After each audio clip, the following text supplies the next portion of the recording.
Tonight, I want to talk about Clement, or in Latin, Clemens, and his wife Domitilla, to some degree, as a beginning of a series on Bible names. Primarily, I'm talking about New Testament names, often surnames, that give us some clue as to the character or physical countenance of the named. For instance, one, Petros, Peter, Kepha. Of course, that's his surname, not his real name. It's a surname given to him by Yeshua, which means stone or rock.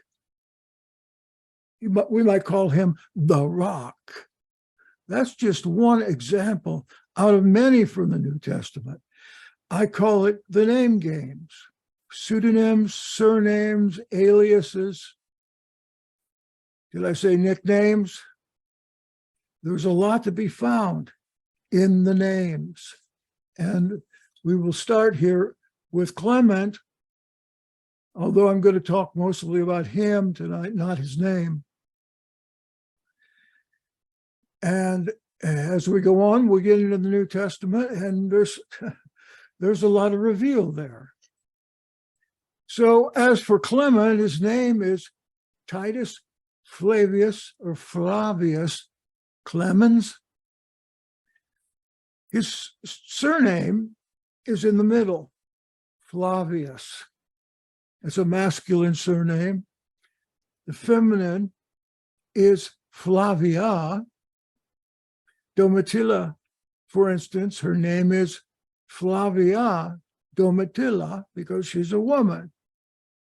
But Clemens is a man, so he's Titus Flavius Clemens. The first name always comes last in that language and in Greek and in most foreign languages today. It's the same thing. My name might be Snyder Jackson. And when we went through school, we usually were called out in the roll call by that name, our surname first, our first name second.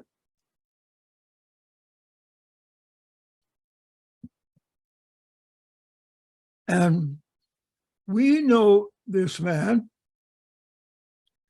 by reading the Clementine epistles, the epitomes of Clement,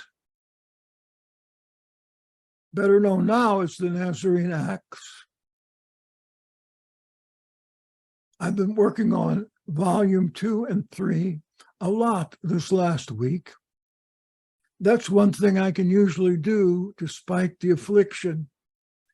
I can sit here and I can work on this textual material, and I hope that I'm making some breakthroughs, because it's one thing to know the spiritual Yahshua,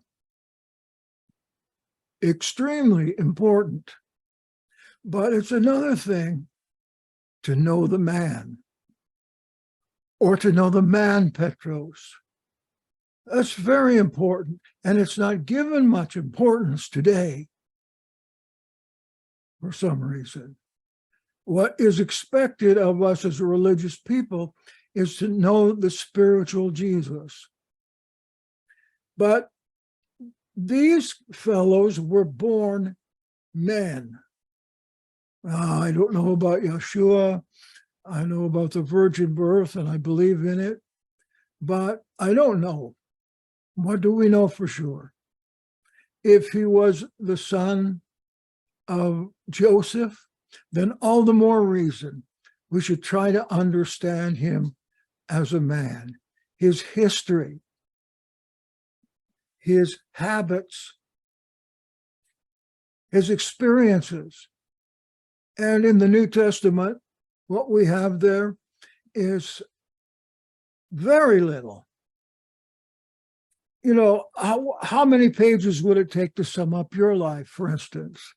Well, if you had a boring life, probably not too many. But in the case of Yeshua, it would take all the books in the world, as John tells us. A couple, 4 books, especially since those were written much after Yeshua's resurrection, they don't tell us much at all. But what they do tell us about the physical life of Yeshua gives us all the more reason to consider him as a physical man. He called himself the Son of Man. Over 150 times in the Testament. The Ben Adam, or in Aramaic, the Ben Enosh, Son of Man. Some of the commentary authors just call him the man, and they tell us that's a way he wants us to look at him as the man. And having gotten into the study of the man Yeshua, I have read and read and read everything from ultra conservative to ultra liberal stuff about it, thinking that I might just get a dash of the reality, and that would be enough, just a dash for the time being, to know a little more. I have learned a lot, and I think I've made discoveries as well. I'm only interested in sharing those discoveries with who wants to come on here. If they are to go on, then those that come on here and learn them, or those that listen to the videos, it's up to them to pass them along. And I do this because coming up with discoveries about Yeshua HaMashiach is not profitable, financially profitable, or profitable for one's social life. You come up with something new and you tell somebody, even your best friend, and they think you're crazy. Who do you think you are? You're not a well-known Bible student. You haven't written lots of books on this subject. What did James Tabor know more about this than you? Well, could be. But I can tell you that I have been seriously and sacrificially studying just to find a few things that I could pad Yeshua's physical life with. To know him more. I want to know you more. I want to love you more because I know you more. I'm sure you feel the same way.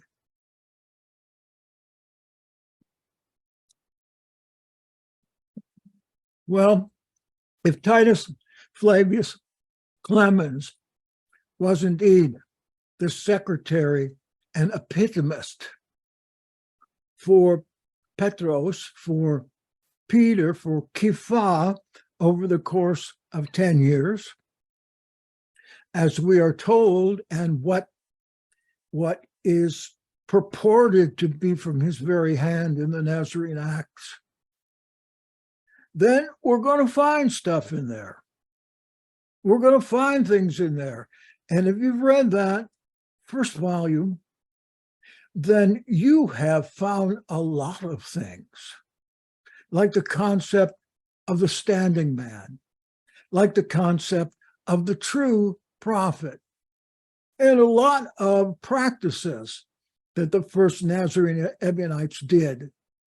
Like lately I've talked about table fellowship, which gives light on Galatians chapter 2 and 3, gives light on both Kepha and on Apollos in a very difficult passage, and James. The next volume is going to tell us a lot about those three. Did I say three? Peter, James, those two, Domitilla, who is considered a Christian saint for murdering somebody. And who else is in there? Zacchaeus or Zacchaeus is in there somewhat often. And characters and disciples, even a first peer disciple we never knew about, are in there as well, both these volumes.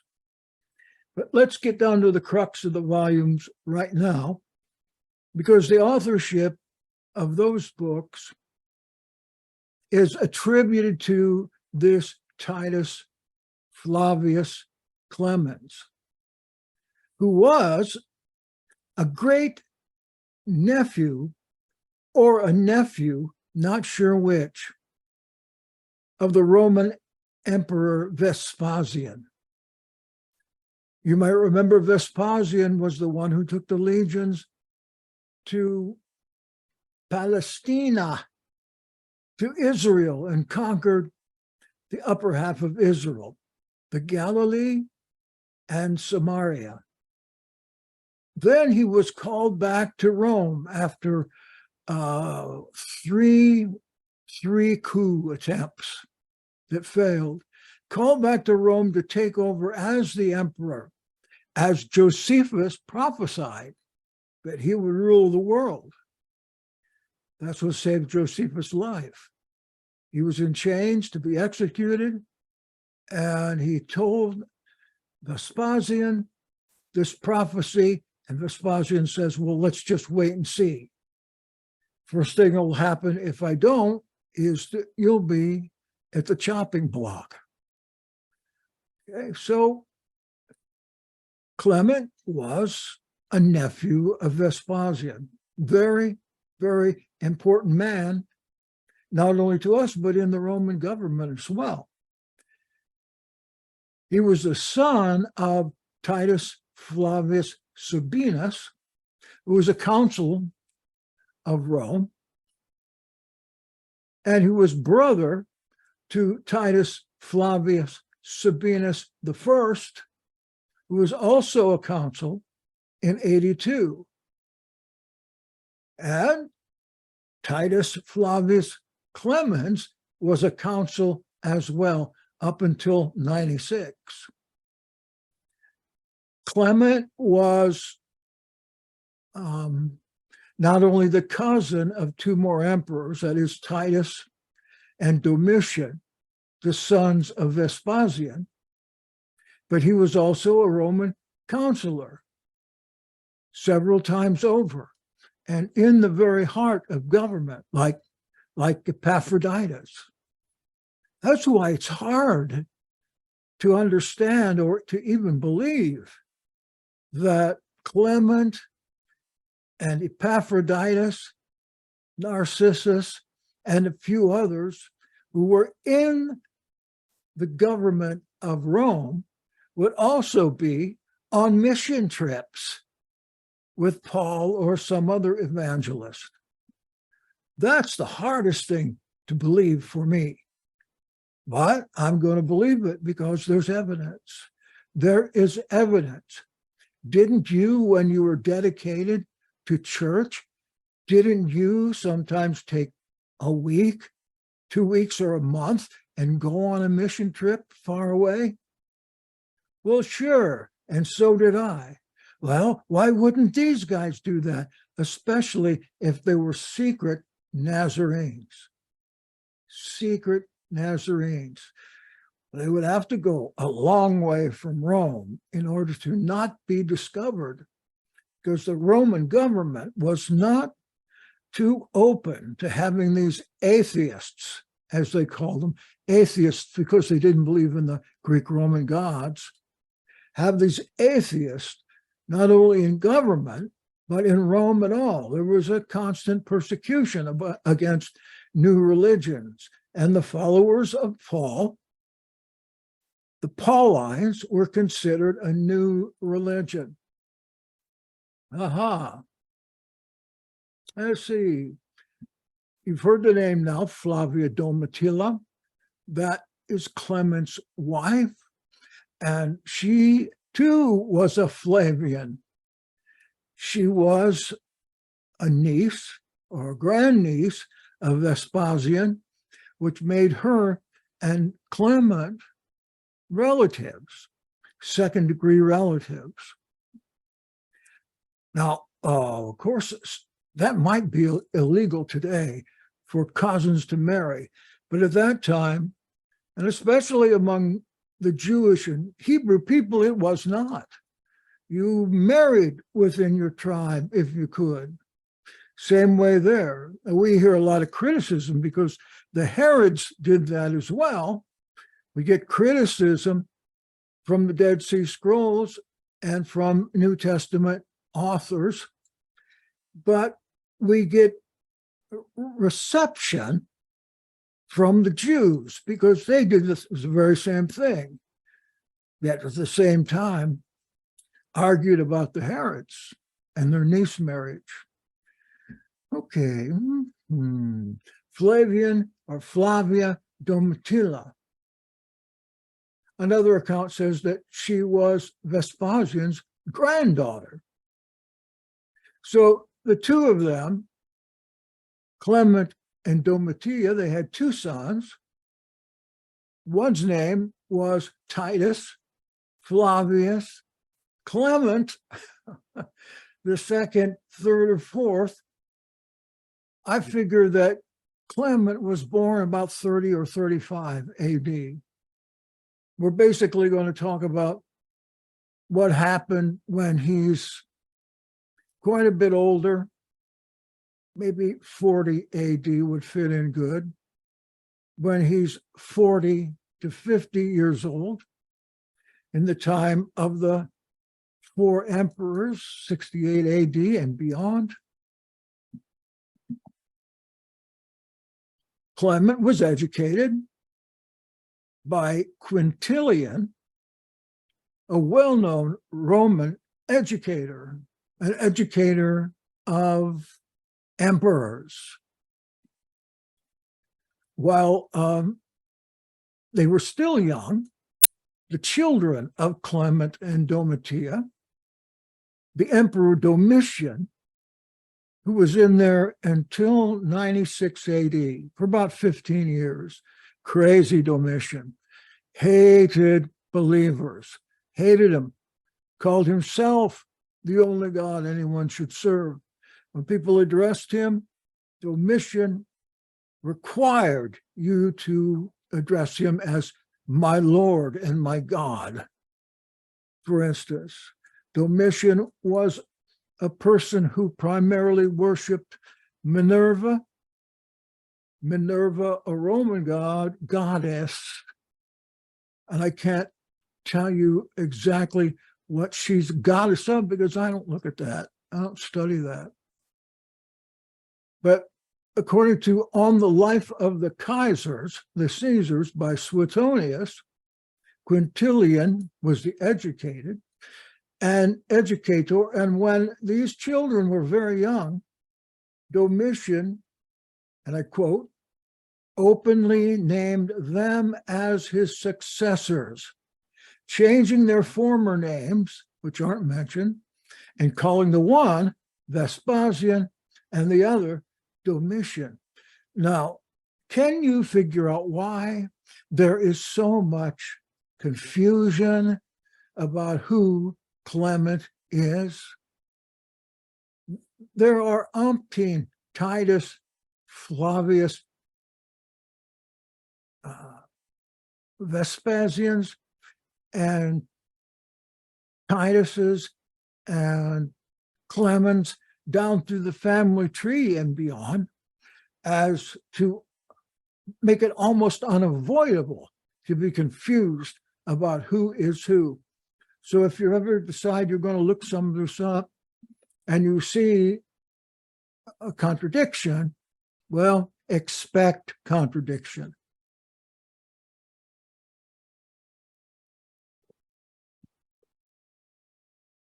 Now, I had found a bust of Clement. I wanted to show what his image was like. No, I didn't want to worship that image. I just wanted to let you know that he was a real person with a nose and ears and a face. But I couldn't figure which Titus Flavius Clemens he was, of the plethora of them that are mentioned in the Roman history books. So Domitian openly named Clement's children as successors, calling them Vespasian and Domitian, after himself and after his father. Notice not after his brother Titus, because chances are Domitian murdered Titus, who only got to spend a very short time, as we learn in Revelation chapter 17. It says that this this king would only be there a short time. And it's purported that Domitian, in order to treat him for a case of the flu, put him in a large chest of ice brought down from the Alps, and there he stayed, and there he died.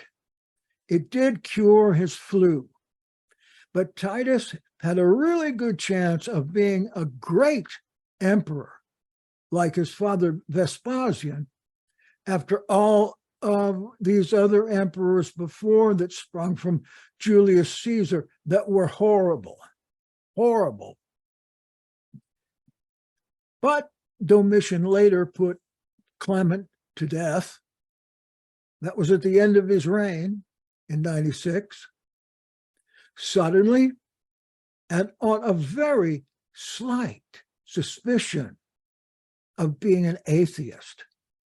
Understand, atheism in this context means he didn't believe in the Roman and Greek gods. He believed in something else.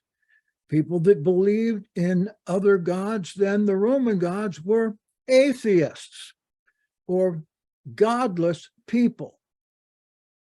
So he had a slight suspicion, and I'm wondering if Clement may be the source material for the Nazarene Acts was found, and Domitian got wind of it and saw that Domitian, or that Clement, was leading a double life, that in the interim on his vacations, he went on mission trips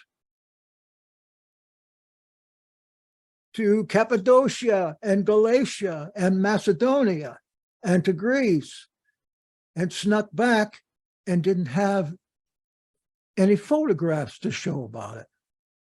Just a slight suspicion of being an atheist. And still, Clement was a consul at that time. So next, I'm going to go to something quite different, but very much included in the biography of Clement, and that is the rabbi, Akiva ben Yosef.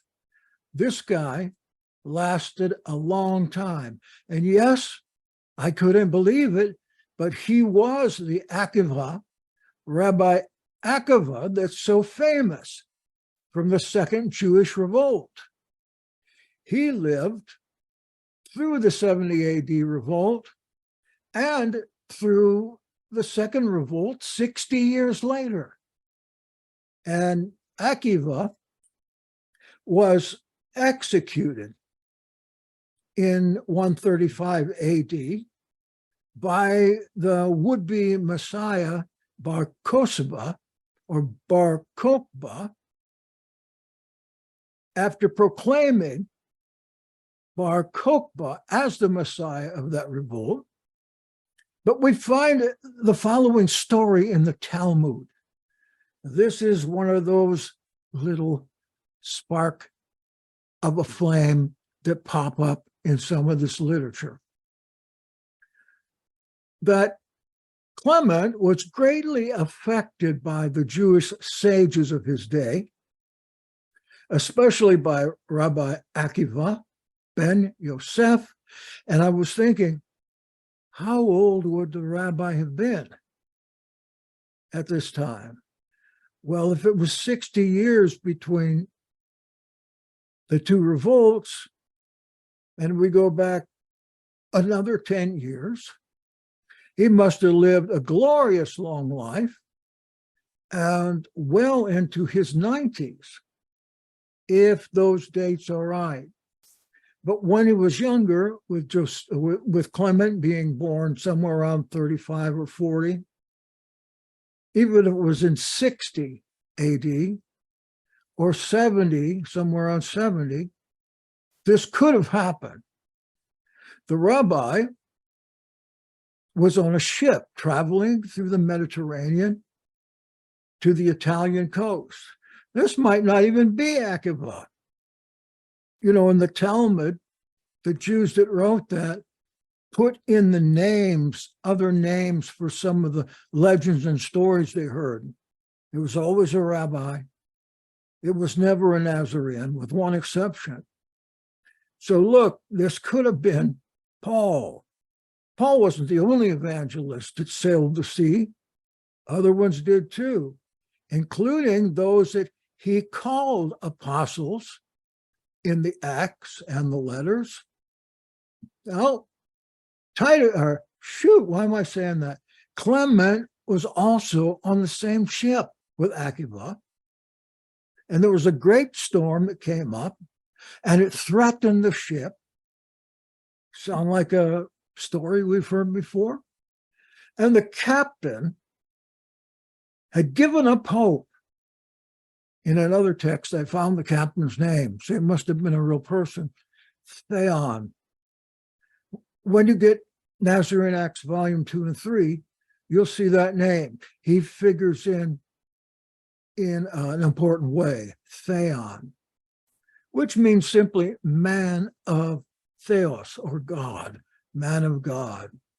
But on this ship, the rabbi was with an embassy from the Jewish homeland on their way to Rome to deliver a gift to the newly appointed Emperor Domitian. Now, I think that he came in about 81. So yes, totally possible that Akiva could have been on that ship. There was a great storm, as I mentioned, that threatened the ship. Clemens was there with Domitilla. I don't have to pronounce that the Spanish way.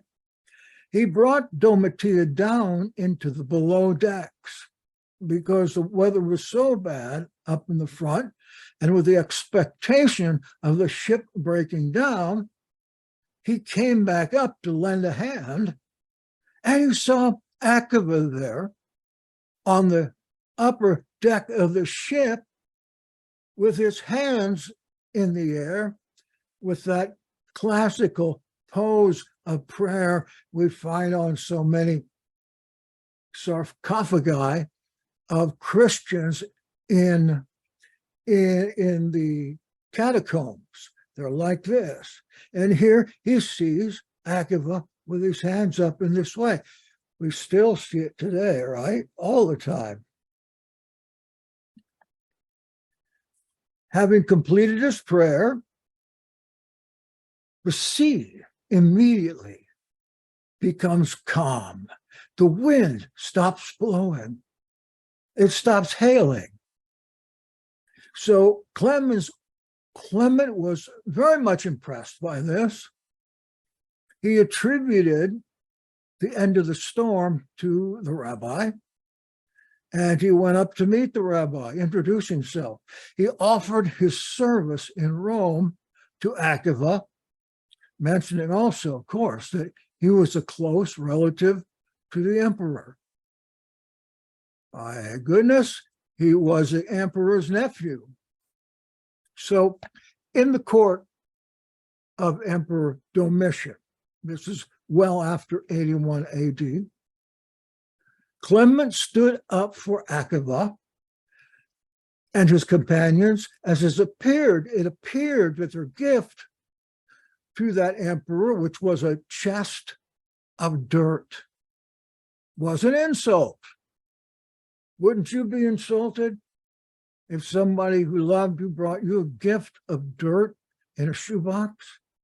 Well, Domitian was highly insulted, and they were on the spot, the whole delegation, sentenced to death.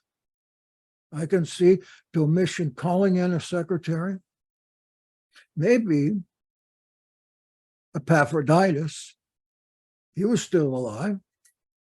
Come in here and write this down. Get everyone to sign it. But Clement explained to Domitian and all the other ones that were there, assuming Domitian was still in his bedchamber, because he didn't go out very often, was similar to what the patriarch Abraham used against the four kings. I'm sure that you remember that. Is that in Genesis about 15, I think? Of course, he had to explain the story of Abraham too, which brings him up to the explanation of the Messiah as well. So Domitian obviously heard the story, maybe had the gospel preached to him, whether he knew it or not, and he was so full of demons that he couldn't hear it, and sentenced all these rabbis and their retinue to be immediately executed until Clement stepped in.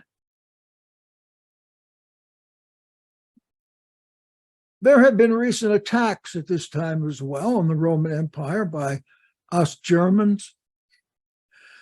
Us Krauts were on the attack against Rome. The tribe was called Chatti, Chatti. Maybe you're from the tribe of Chatti. Maybe you have a German name. Could be. I know I do. I won't tell you what my name means in German, but maybe you'll go look it up. The Chatti of the Germans stormed the Roman fort of Mogontiacum. This was Gallomania's superior's capital, that is in northern Germany, or as they would say, Germania, the superior capital. Domitian decided to let the rabbis stay alive, but with Clement in his house until he could test out the power of that blessed earth. It's a good thing. It's like the story of Josephus telling about Balaam's prophecy to Vespasian, who says to him, "We'll wait and see. I was going to kill you today, but I'll kill you when that doesn't come to pass."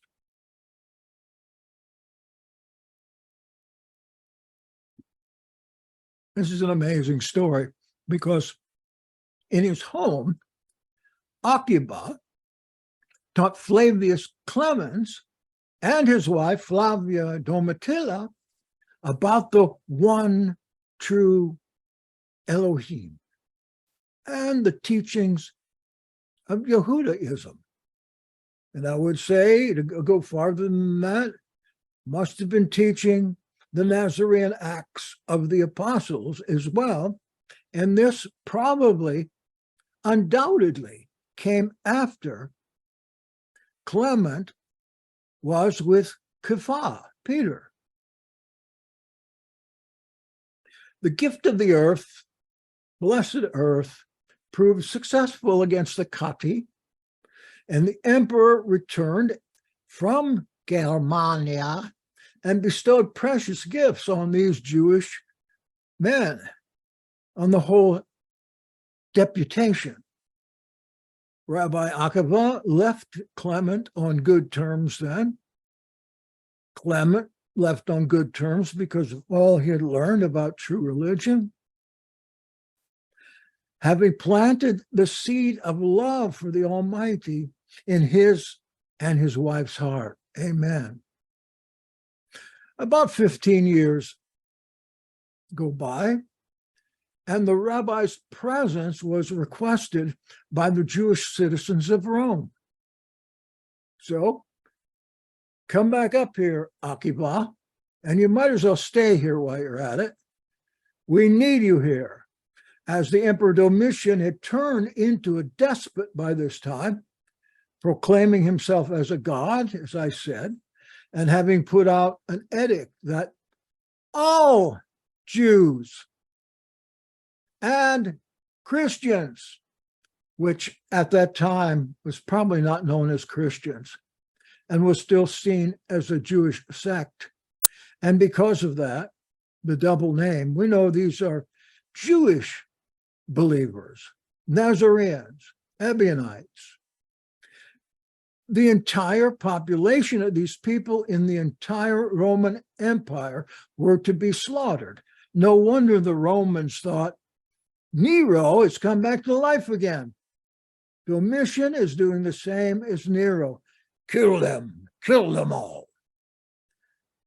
Of course, Clement and his wife by this time converted to Judaism and specifically requested Rabbi Akiva's presence there. Now, when the rabbis arrived, Clement, of course, welcomed them back and instructed them to spend the night at the house of Marcus Kokias, Nerva, N-E-R-V-A. This is a member of the Senate who would go on to be the emperor, the next emperor after Domitian. He was that guy, I believe, came before, right at the beginning of the 2nd century. Marcus Cocceius Nerva, and who helped plan Domitian's assassination was Clement's servant Stephanus.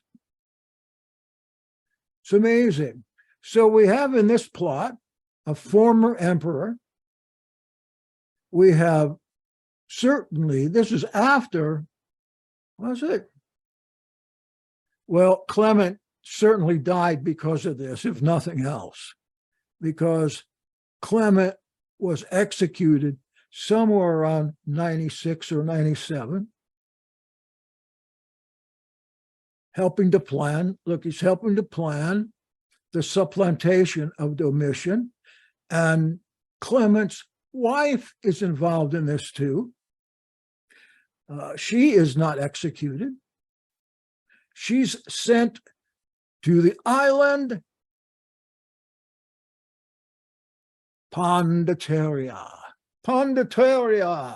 That was in the synod of John the Apostle, who was a bishop of Ephesus at that time.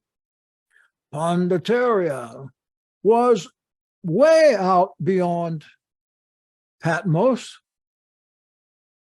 way out there, an island 6 miles long and 6 miles wide. Remember, Patmos was 7 by 7, 6 by 6. And this is where people who were in the higher echelons of Roman government and social life were sent when the emperor got mad at them. They were sent there to starve or die. Even Caesar Augustus sent his daughter Julia, who was a sex addict, to Pondicherry, where she died, starved to death. But people that were on these exile islands, and there were quite a few of them, there was a propensity of Nazarene believers on those islands as well. because they were sent there when their crimes and misdemeanors weren't great enough to be executed, or when they were no threat to the emperor. And we'll see that in the martyrdom of Clement, because there's two stories here. There's a Clement in Rome martyr story where he's executed. There is another story in the annals of Christian tradition that has Clement sent out to one of these exile islands, and the place is loaded with believers, and there he dies in a different way. When there were 5 days left until the edict would be voted on by the Senate, speaking of all the Jews everywhere, listen, here's the third one. Clement's wife, Domitilla, had a brainstorm, an absolute brainstorm. Of course, before she killed Domitian, she convinced her husband to commit suicide. Commit suicide so that the vote of the Senate would be against the Jews would be postponed. Or that Elohim would bring forth a miracle in that little bit of extra time. Since Clement was still on the Roman council, if he were to die, another council or counselor would have to be elected before the Senate. And that Senate could not pass any decisions unless all were there. So, yeah, it took a long time to elect a new council. So this is one way that Clement could help save the Jews. Give Elohim a few extra days to work a miracle. So the next day, after hearing of Domitilla's brainstorm, Clement went to the Emperor Domitian and told him flat out that he had become Jewish. The same day, Domitian appeared before the Senate to accuse that council, Flaminius Clemens, of apostasy to Judaism and atheism.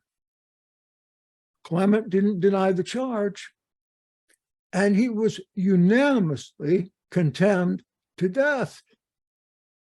Before he died, people say, is circumcision, is it required?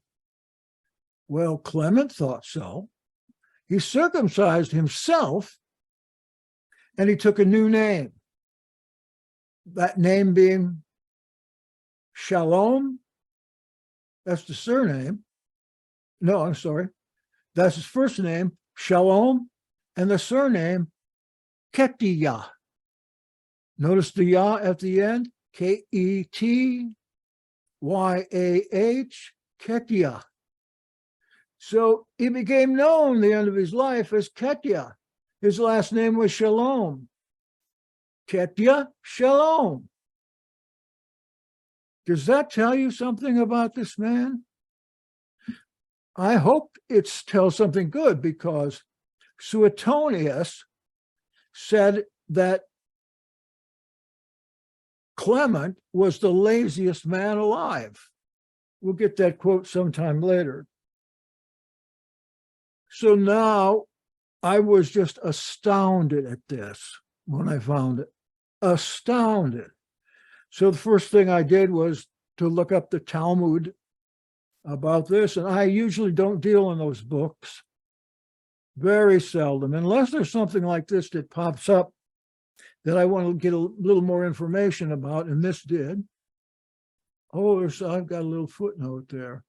And really what I'm doing here is reading out of the volume 2 and 3 of the Nazarene Acts. I've got almost all the text finished.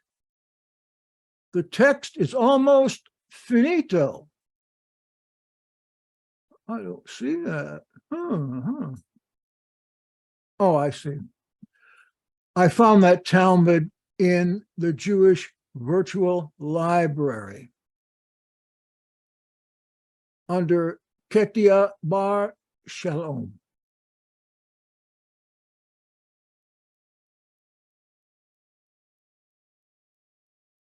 Just before he was executed, he willed all his property to Akiva and his colleagues who were in Rome at that time by the call of Clement.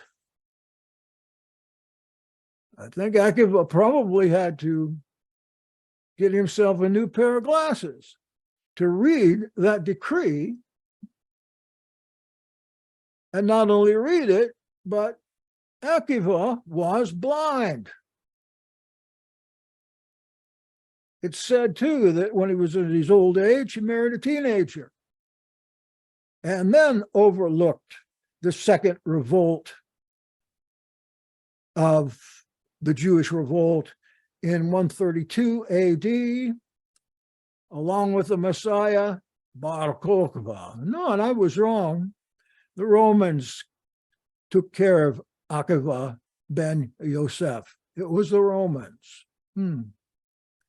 Now, a similar story is told in Deuteronomy Rabbah, chapter 2, verse 24, where an unnamed senator commits suicide after having himself circumcised, by the way, in order to annul a Senate decree to exterminate the Jews within 30 days. Now, who would that be? Deuteronomy Rabbah is not going to tell you his name, but one astute scholar, Graetz, Graetz, identified Ketia with Flavius Clemens, who was executed again for atheism or took his own life or ended up on a deserted island someplace for his Judaizing tendencies. Now, we just talked about Ketia Bar Shalom. If you ever see that someplace, you know we're talking about Clement there. Now, it's a fictitious name, of course. He gave himself, meaning, and I quote, through circumcision he obtained salvation. That's what it supposedly means. I don't know how they can fit all that into a couple words, but evidently they did. Or, oh, here's a second translation. More probably, and I quote, the circumcised one, may he rest in peace. So now, if I remember this, and I probably won't, I'm going to go look up Keti in a Hebrew book someplace and find out what that means. Is it circumcision? Quote, the circumcised one, may he rest in peace. Now, such a startling story found in Jewish tradition, and I would say backed up by what's found in Roman history. Through the writings of the historians Dio Cassius and Tacitus, of course. Which I'll quote maybe right now. Let's see where I want to go.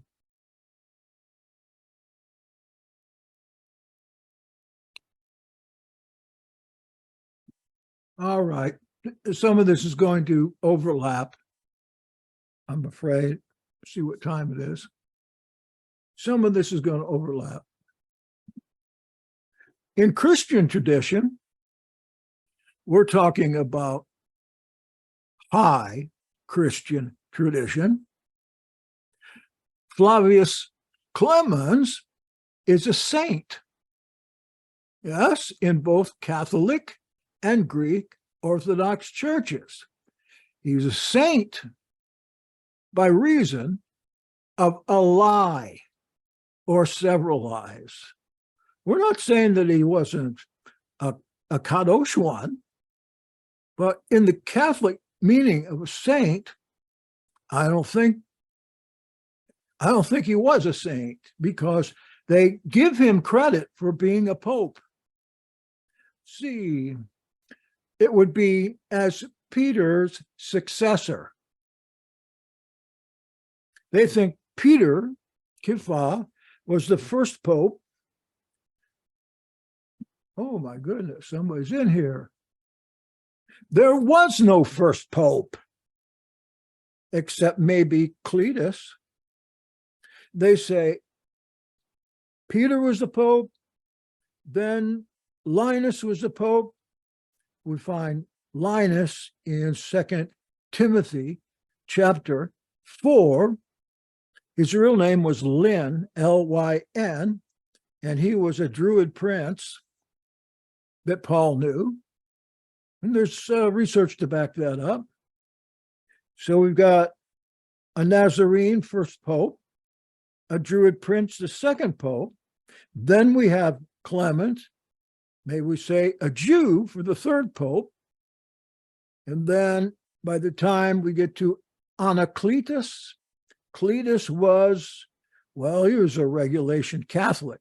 He was a real pope. The fourth pope was really the first pope. Got it. That's one of the reasons that Clement becomes a saint.